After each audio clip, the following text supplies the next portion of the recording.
welcome to another episode of Perspectives with Gwen. Today we have CEO Nizenande Machi, founder of Karani. She's going to explain to us what Karani means because I know it's Swahili. Yes. We have Nizenande Machi and she's a mom, she's a beautiful wife. That's what I said to her. So young. She's a couple of years older than me, but still, you know, she's one of those people where you're like, yes, the Masenkulile at that age. I want to age with grace and I want to age with style. You know, Nizenande, welcome to Perspectives. Thank you for having me. I'm glad to be here. It's an honor to have you. It's an honor to have you. What a powerhouse, I must say. Okay. What a powerhouse, I must say. Very professional, very specific. I feel like you are very specific in that sense. When someone asks for coffee or a chai latte or you know, a orange juice, you can't just, it can't be anything. It's very particular. You are very particular and unique. And that's why I said to her, if she didn't pitch for this episode, as we were going to have a list of questions that would not be answered until she comes, until she lands on this couch. So we are very honored to have you. Thank you. Let's get into a fun quiz. Okay. Let's get to our fun quiz because I want other people to see like a different side of you. Okay. First question: What's the best piece of advice you've ever been given? Oh, that's fun. Okay. The best piece of advice I've ever been given. Let's come back to that one. Let my brain percolate. Okay. Come back to that one. Okay. Do you see how particular she is? No, because She will not just give you a random answer for the sake of answering a question. No. This is not her. Okay, let's try another one. Okay. Would you rather be the funniest or smartest person in the room? Funniest. Funniest. You are funny, you mentioned. I consider myself funny. Okay. I don't know if other people think I'm funny. I think I'm hilarious. Is but it? Witty. It's yes. Are you sarcastic? No, Okay. I'm not sarcastic. Because I find funny and witty people can be very sarcastic. No, and then you don't get I'm the not joke sarcastic. because it's like It's sarcasm. No, I'm not sarcastic. I don't particularly enjoy sarcasm. Is it? Yeah, I don't. I think it's like cheap shots. Ooh. Okay. Okay. I just don't like it. I don't like it. All right. Next question. What sport would you like to compete in if you were in the Olympics? Olympics. Running. Probably, 400 meters or 800 meters. 800 is the going once. No, just Have as you ever a done it legacy. before? No, but I do like to run. There have been periods where I've run more. I've run less now that I've had kids. But I used to be a runner. I used to compete. I come from a running family. My dad was an athlete. My siblings were athletes. So if I were in the Olympics, it would probably be running. Track and field, yeah. Okay. Yeah. Let's do one more and then we'll go back to the first question. Oh, shucks, I meant to be thinking about it. Yes, continue. Okay. So what's the best perk you have ever enjoyed at a job? Oh, the best perk. It probably was one of my first jobs. We were a global organization, and so it meant traveling all the time. Like there were only probably 2 people in one country. So there were 2 of us in South Africa, 2 in Peru, 2 in the US, 2. So we'd always rotate strategies and like rotate a team building. And I was young, I was in my early 20s. Oh, it was so much fun. Yeah. So it was such an awesome perk. It was just, it was the right time. It was travel time. Yes. It was cool. I got to see lots of places. Wow. And I liked that it wasn't travel for work. We were going for fun. Oh, is it? Because it's the team building or it's the, we weren't going to deliver something for work. We were literally there for fun times. Wow. I know. Okay. I loved it. I don't even want to lie to you. That was really a perk, we buy smoothies, then we've got a team lunch, then we go out, and then we've got a team supper. It was just for like 5 days. Sure. Okay. I miss it. Does the company still exist? Yes. I'm going to apply there. Are the perks still there? Are the perks still there? They've even expanded their global reach, so yes. Okay. I know. After the show. She's like, okay. I love it. Okay. Let's go back to our question and then we'll get into our conversation. So the best piece of advice that you've ever been given? The best piece of advice I've been given, I was given by... So it's funny because for the longest time I thought that was the worst piece of advice. Okay. But it's turning out to actually be really, really good for me within some conditions. Okay. So it was given to me by my stepmom, and she said, Suripa, you let people in. Let people in. When someone is going through something, the first place you can begin is by relating. So if Gwen says something that's hard, painful, embarrassing, humiliating, say, yo, I relate, Yazi, I even remember, etc., etc. Humanize the situation, etc. The reason I say it for the longest time I thought it was the worst advice is because I didn't know who I can do that to and who I mustn't do that to. So once you let everybody in, you've let everybody in. You understand what I mean? Sure. Even those who don't belong there. Don't belong in your confidence, don't belong in your humiliation, in your ugly necessarily. But it's proven where I have very safe and intimate relationships to just deepen a relationship. You know, it can become something you can start to laugh about, joke about, be like, Pela when we know your problems. You know? Yes. And it stays a joke. It stays a joke, but hours in love, in joy, in... It can either stay the joke or it can be a place where you're like, you know what, my friend, my sister, we need to stay away from this thing. It's remember, or whatever. It just, you don't have to be alone, basically. Wow. Even in the hard places. That's interesting. So do you think in times where we have boundaries and we're advocating for boundaries, no, set your own boundaries now. Don't let anyone in, you know, protect your space, protect your peace, because we live in that world now. Yes. Do you think that advice is still something that you would still advocate for now? Absolutely. So I'd like to offer an alternative to boundaries, the way people have understood them. Yeah, you spoke about the specificity, please. This is it in action. Right. And it's a way I've understood boundaries, and it's what I would like to promote conceptually about boundaries. Boundaries, firstly, there's 3 parts to boundaries. Or perhaps let's see them in two perspectives, and then know what to do with them in 3 ways. Do you get what I mean? So understand it in 2 ways, but then know how to apply the concepts in 3 ways. Okay? So the two ways that I'd like us to understand boundaries. The first one is boundaries are not walls to keep people out. They are doors where you direct people about how they come in. So I don't want you to enter me in any other way other than this, because any other way could be a violation, could send me 10 steps back from what I've recovered from, healed from, been delivered from. So it's better if you want to build intimacy, relationship, access.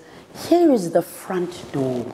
And we understand that, right? Here is the front door. Here is the gate. If you want to come in, this is how you come in. Sure. To me. That's one part. The second part, boundaries are not instructions. What I mean by that is a lot of us say, Gwen, I need you to stop doing this.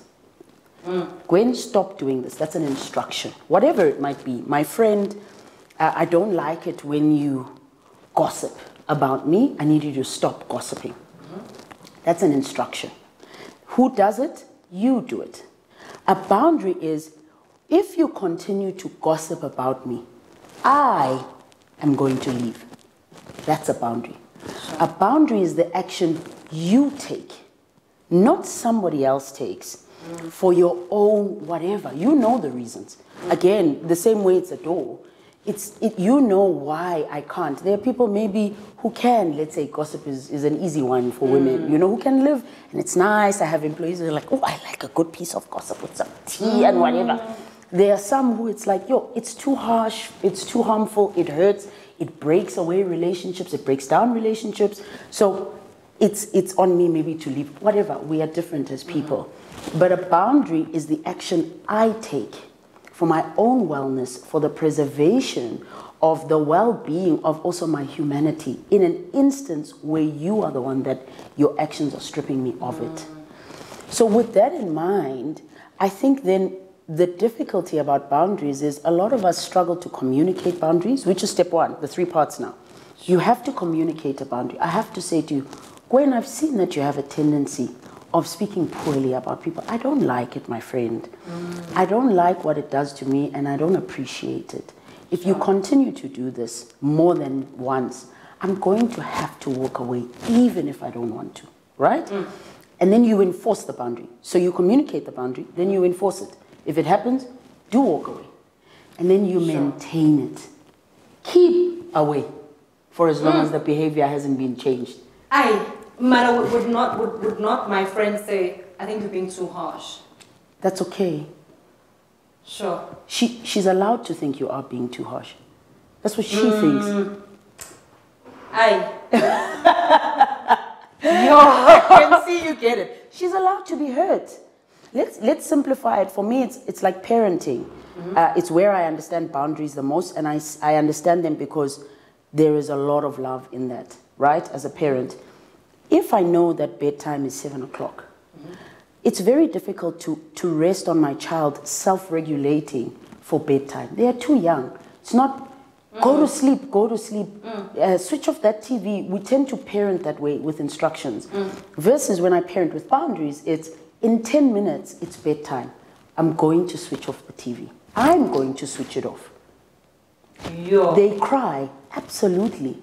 They throw their toys, absolutely. They get upset. They're allowed to. I see what is happening, but I'm still going to maintain the boundary I've enforced because ultimately it's for my well-being, it's for your well-being. But I'm as good a parent for you as my ability to show up in the areas that I need to show up in as well. And I've created this standard in our relationship that I'm going to uphold even when you can't uphold it. So the standard in our relationship is, no, but we don't do this. I thought that's what we don't do. You're being too harsh. I understand why you'd say that. But I still...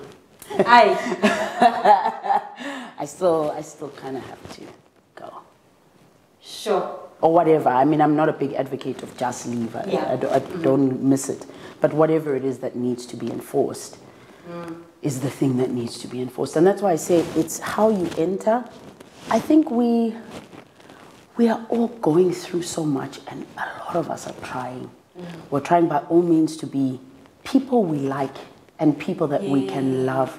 Because when I'm not with you, I spend the most time with myself. With myself, yes. And I want to, when I'm with myself, to at least be able to like myself. I have no choice in loving myself. If God loves me first, I have to participate in that. So I have no choice in loving myself. I have to figure out how to love myself, even in the places that I don't love myself. I would also like to like myself. And so because of that, it's really important that we set up systems that enable us to be able to live with ourselves. Life is long, and you're living it mostly with yourself. Yes. So I've said a lot, but whoa, I'll leave it there. You went to boundaries also. You started very strong. You started right for the jugular. Okay. Yes. Okay, let's look at leadership. Because I think boundaries and also enforcing them and maintaining them, you must have a good, strong sense of integrity. Absolutely, I like integrity for yourself and also integrity for the rules and the values and your principles that you stand for. Yes. And as a leader and also a CEO of a company, you know, leadership. Take us through maybe leadership in your perspective as a woman, and also we're going to get into personal governance, because also I think they kind of go hand in hand. You have to be in leadership to enforce personal governance, because you're leading yourself when you are self-governing. Yes. So take us through that. Maybe take us through also your company, your company, because it's also 100% female owned, black. Yes. We're meant to be specific, Yes. and also maybe you can touch on that. Are you specific on the race, or you know, what's the trajectory going forward with that campaign, and also what is it like being a CEO? Do you want the truth? Yes. Or the politically correct answer? The truth that your crew and your team can take, because obviously if you're a CEO, someone is submitting to you. I know. Okay, let's start with leadership. So, in my world, leadership is about freedom. Okay. Truly, because I think you lead to the degree that you believe you have the freedom to make your own choices, to make your own decisions, but that in that freedom, the kinds of choices you make are progressive, are developmental, are for the well-being of yourself and other people, right? And possibly at the center, I know you've probably heard me say this a lot. I know in the current age, we care a lot and we are advocating for being selfish. Yes. I don't believe in it. I don't think it benefits us very well in terms of how we've been created as conduits of service. So we lose out more than we gain by being self-centered. Wow. But there is a God-centric way of self-love that still benefits you. So I'm not saying be self-sacrificing or self-deprecating is probably more accurate. Okay. Don't undermine yourself in the name of service. That's also too far in the extreme. But I don't know if selfishness is, I believe rather that selfishness now is the other extreme. And why I start there is, I think that when you are free, freedom that is not boundaryless. When you walk into any space where you are free to do cartwheels, do whatever. Yes. The first thing you interface with, let's think of a park. I use this often. Let's think of a park. In your most beautiful, loved, and prized park, when you walk in, you feel your sense of freedom. But some of the things you see are: do not litter, no jumping on the benches. Freedom without boundaries is recklessness. And so, how can we? And I start with freedom because who the sun sets free is free indeed. So for me, it has to start there. Is everybody must be treated as though Jesus, who is for me at the crux of my humanity, set everyone free. How do I engage with Gwen as someone who is free? Now, my engagement with you has to be ordered by the choices I make around the boundaries that are in place for my freedom. Boundaries, can you see? Yes. Don't litter. Yes. I can either be like, oh, these laws are holding me back from my real freedom. But we also have a really false sense of thinking that freedom is doing everything you want to do. Yes. It's not the case. You can't eat all the sweets. I say this to my kids all the time. You can't eat all the sweets. You'll be ill. You're not oppressed by your parents who don't give you all the sweets you want to eat. Yes. It's not oppressive, right? You are free. What I'm actually trying to teach you is how to make good decisions in the face of multiple choices such that it benefits you, right? So anyway, I don't want to take it too far. But freedom then, if we start with freedom, then it is the kinds of ways and choices that you make in the realm of your freedom that starts to set you apart as a leader or not a leader. Because leadership is about how you govern in relation to the freedoms that you have such that you can maintain them.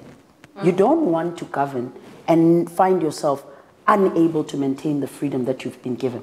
What a sorrow if the park says don't litter and all we ever do is litter. The park's going to close. The park's not going to generate its value for us. It's going to deteriorate. It's going to become a dump site. It's going. Then that's it. The place of our freedom no longer becomes a place of our freedom. So leadership is about how you engage in the matters of your choice, of your freedoms, of your responsibilities, such that you can recreate, regenerate, and keep this thing open. Be free and stay free, basically. Wow. Does that make sense? Yeah. So that's what I would say about leadership. Sure.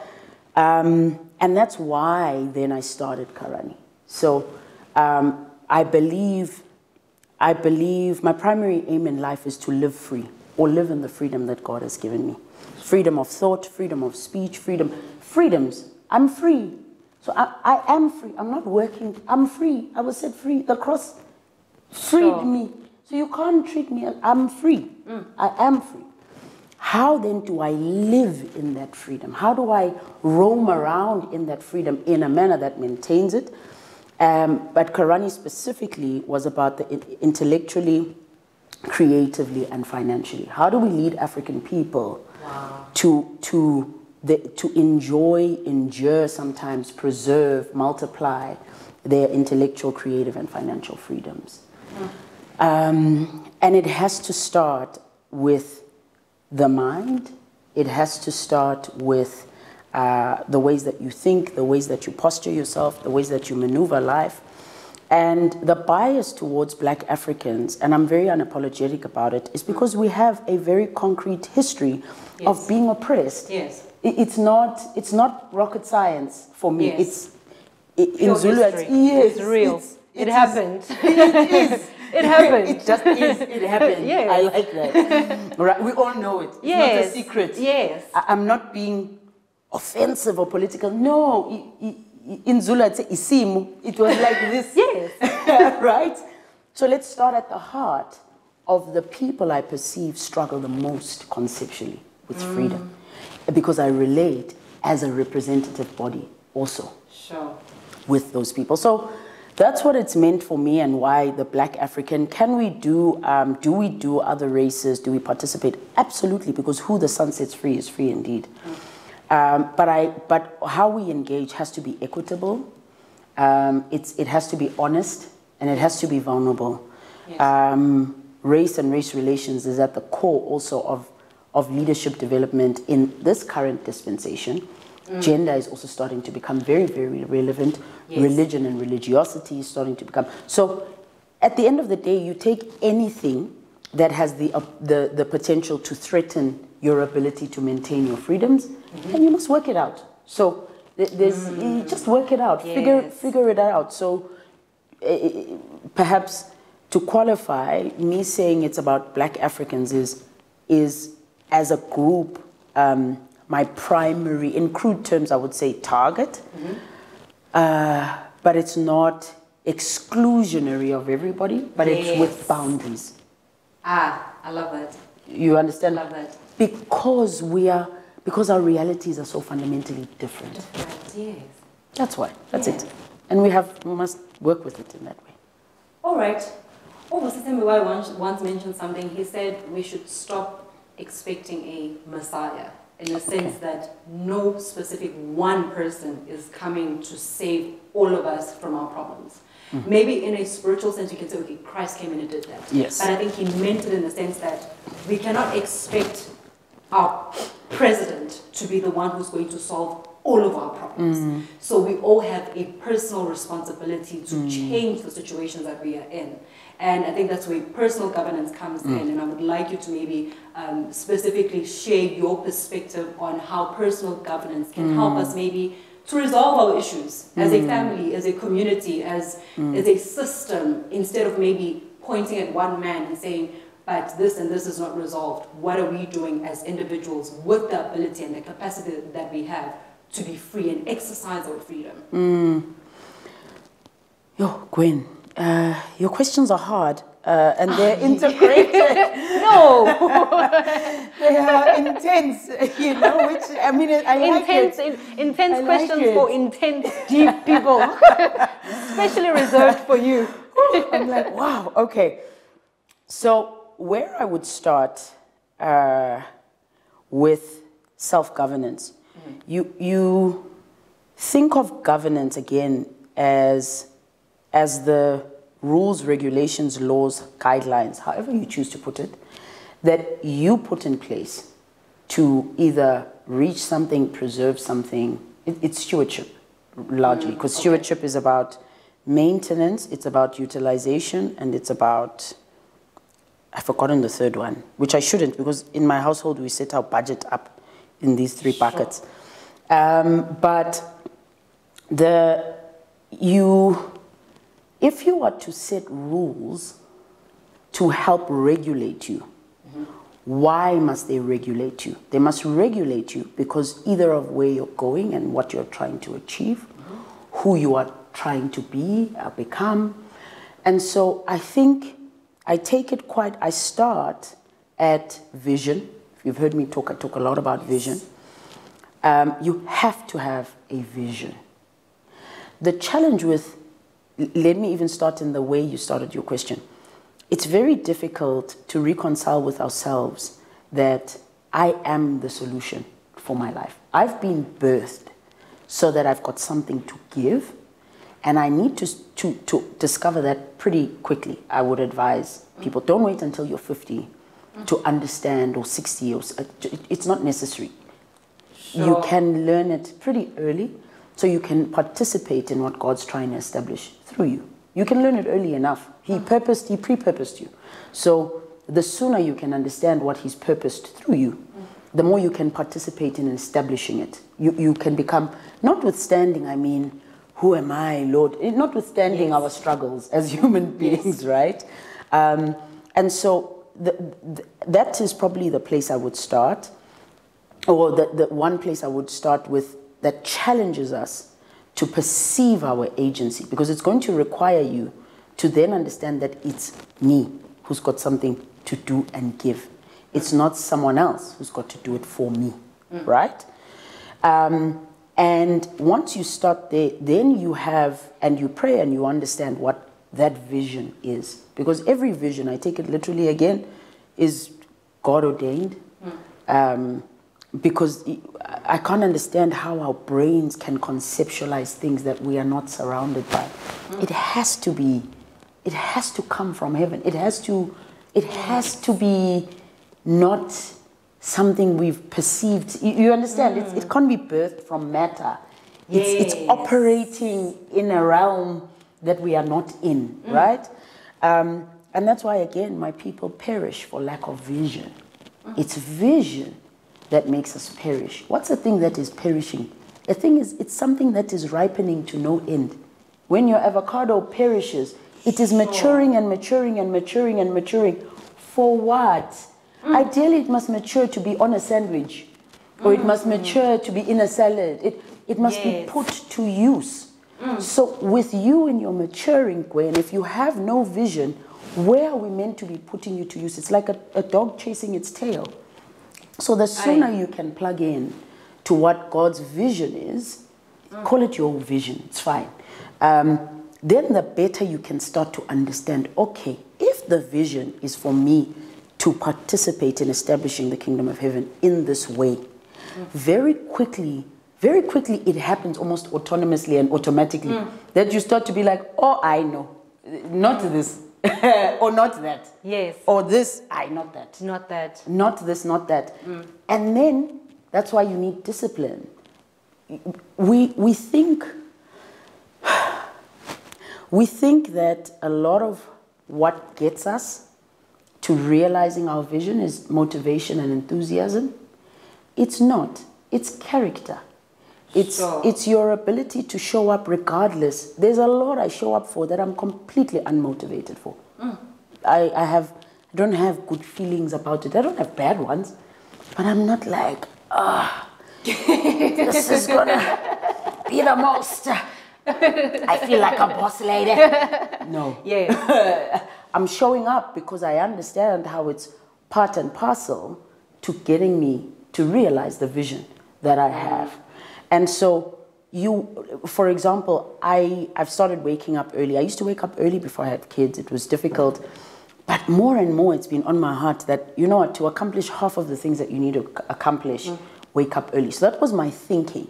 What I didn't know is there was a blessing deposited in it, because I now have so much peace. Even when what I don't do is like wake up and it's not actually what has happened. It's not like I've extended my workday by 3 more hours. What's actually happened is I've created room to either center, to either commune, to fellowship, sometimes it's just the effort of waking up, and waking up makes me feel so accomplished. What a joy to start my day like that. Oh, wow. I walk in being like, I woke up. You don't even know. You don't even know, right? And so that governance piece, you govern that which you need to be disciplined for. That's it. It's not complex, at least in my mind. It doesn't mean it's not hard. Yes. It doesn't mean it's easy. It doesn't mean you have very strong feelings about it. It doesn't mean you don't get sad about some things that you can't participate in, or you don't get scared about the things you must do. Yes. But it does allow for you then to have for you to build the person who's going to occupy that vision with integrity, with resolve, with discipline, with strength also. Because you can't be I like to say you can't be a better leader than you are a person. So if you want to know how you're going to lead, just kind of look at how you live. Look at how you play. Look at how you love. Look at how you show up, don't show up. It's going to tell you, because leadership just amplifies you. People go in the path that you are going in, and they tend to do as you do, not as you say. Yes. No matter how good or bad a leader you are. And so I think maybe I'll leave it there without taking it too much further. You know, as you're speaking, I'm thinking about the importance of decisions and making decisions, because it's either you're making a decision or you think you're not making a decision, but by not making a decision, you also you're still deciding. Yes. Deciding not to decide.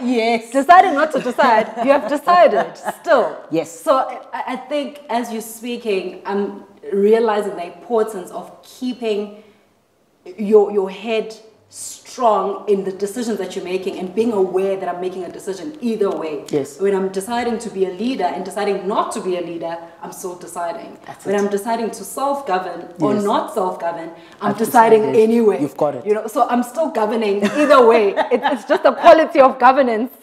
I like It's just the quality of governance that I'm leading by, but we are still governed by decisions. You have to keep on deciding and be cognizant of the fact that I'm deciding. Absolutely.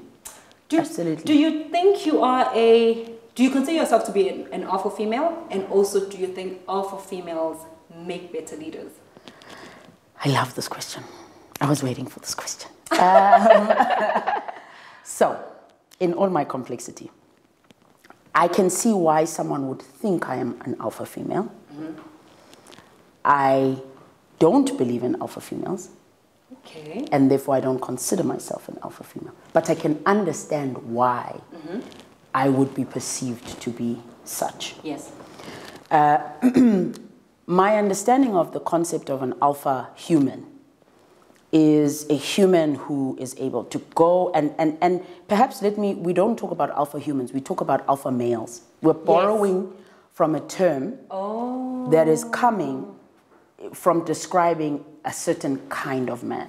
So let me start there. That certain kind of man is the man who knows how to get things done. He's the charming guy. He's the guy who the ladies like. He's the guy who maybe he has some money. He doesn't have to. He didn't originally have to, but maybe nowadays he must. You know, he's good looking. My challenge with that man in the interpretation of masculinity and its performance is he's a little bit of an island. He is moving in a world that doesn't move at that pace, so he's constantly wanting us to move in that way. He's doing things. It's this interest in superhumanness. Yes. You understand what I mean? It's like he's somehow found a way to be more than a human. And is able to transcend some of the things that hold us back as human beings. I don't think he's transcending. I think some of people who've been framed alpha males are deeply emotionally stunted and underdeveloped in my experience. They don't know how to form intimate relationships. They don't know how to have friendships. So it's this weird way that we've said, if you negate all the things that make you a human, then you are not a human. I would even say you can't be less than human or more human either way. But I think you're struggling a lot more than those of us whose struggles are quite clear. Those of us who struggle with loneliness or isolation or friendships falling apart or breakups or we don't meet our deadlines. Yes. Those are such human experiences. Very common. Very common. That you are humaning right. When you are like that, right? Yes. And perhaps that's why I say I don't fully believe then conceptually in the alpha female, because the female who I wouldn't wish for women to forget such integral parts of themselves. I wouldn't want a woman to interpret herself in her excellence, in her power, in her authority, to be a woman who's void of intimate relationships, who's void of love, who's void of error, who doesn't face struggle, I think there's a lot you lose by not allowing yourself to fully experience what living is. It is risky. Living and loving is such a risky business that even I sometimes wish I could escape it. It's like, how can I live a life that is completely risk-free? Yes. Loving is so risky. Loving anybody, loving yourself, loving you, loving your neighbor. It's like, these people can hurt me. It's so vulnerable. Yes. I can hurt myself in my effort of loving. I make a commitment, I don't keep to my commitment. And then you're in weird guilt or shame or whatever. Yes. You understand what I'm saying? It's so much. But I prefer that over this weird, like, over what I just described. I can't relate to it. Now, why I say I would empathize with people who perceive me as an alpha female is I'm outspoken, I'm confident, I'm a go-getter. Those are the words. Yes. Powerhouse, do so much, achieve so much, and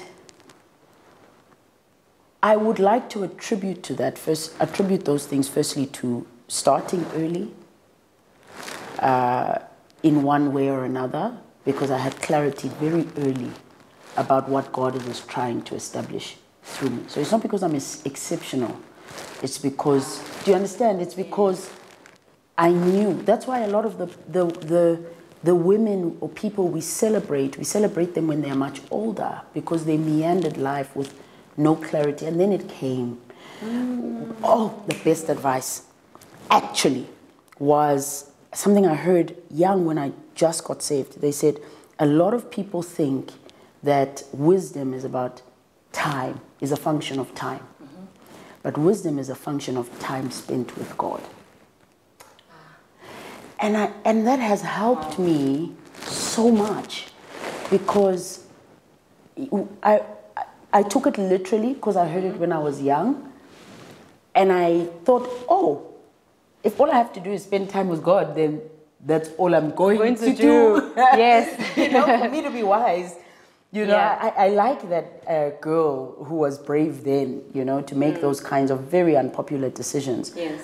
But now I yield a dividend now, and it's because sowing is not as visible as harvest. Right? Because time spent with God is a lot of sowing.